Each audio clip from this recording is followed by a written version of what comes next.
Well, it's been an interesting evening for me, folks. I have just met Cyclist from that video. So what's happening is I've been contacted by a television company who want to use the footage in one of these sort of caught on camera style things. And I thought, why not? Can't hurt. So just been interviewed by a couple of guys. That footage will be interspersed with the original footage, I believe. And I met the cyclist. He's actually quite a nice guy. Had me laughing a few times. Actually showed me the broken brake. Sort of prolonged use of the same brake lever. Became sharpened edge and it caused the metal cable to snap. Well, he was a nice enough guy. Took it all in good enough humour. Admitted that part of it was his own fault from lack of maintenance, and he thought initially that he could have made it the light but changed his mind at the last moment when he realised that it had turned red.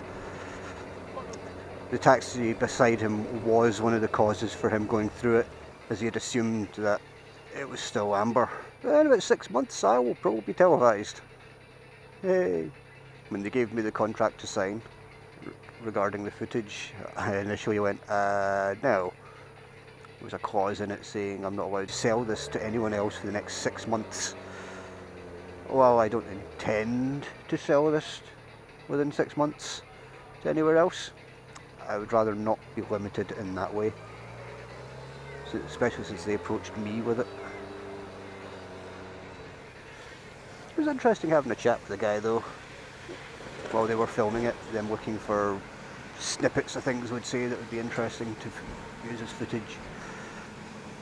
Part of what they were doing was a little faked, in that they would get us to repeat things we'd just said, try and force a mood that had happened, but now trying to push it again because they went, oh, we need that from a different angle, say it again. Probably should have checked to see if I could have used the footage myself. That would have been amusing. But the conversations did sort of reinforce one of those things that I have said a few places. Cyclists are pretty much motorcyclists' brethren of sorts. Maybe motorcyclists' cousins, a good way to describe it. They have some of the same dangers on the road as us. We were discussing the term creepers. He hadn't heard that term, but when I described it, he was like, oh god, yes! For those not in the know, a creeper is someone who comes up to a junction and starts rolling forward in anticipation of actually being able to go. And the amount of times that we as bikers will see it and go, whoa shit, what's he doing? And take evasive action based on something he's not actually doing. We joked about how we see cyclists as bikers who haven't seen the light yet. His comment, funny you should mention that, we think the same with you guys. But oh wow, he could talk. Not meaning it in a bad way, but he was definitely a good guy. I know it's not going to make a difference, but it doesn't deserve the sort of hate that was getting thrown at him on the channel, on the video.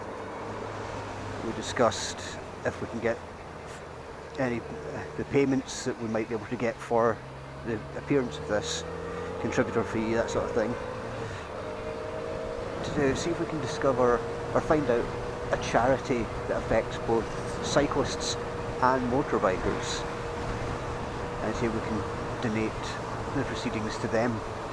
Something that affects us both effectively. That would be a good one. Any UK guys know of any charities that are both bikers and cyclists? Yeah, it's going to be interesting. I'll try and let you guys know when it's been on TV and where it can be viewed, if at all, just so you can get to see what I actually look like. An unhelmeting, face reveal, whatever you want to call it. And I wonder if you'll actually get to know my real name from it.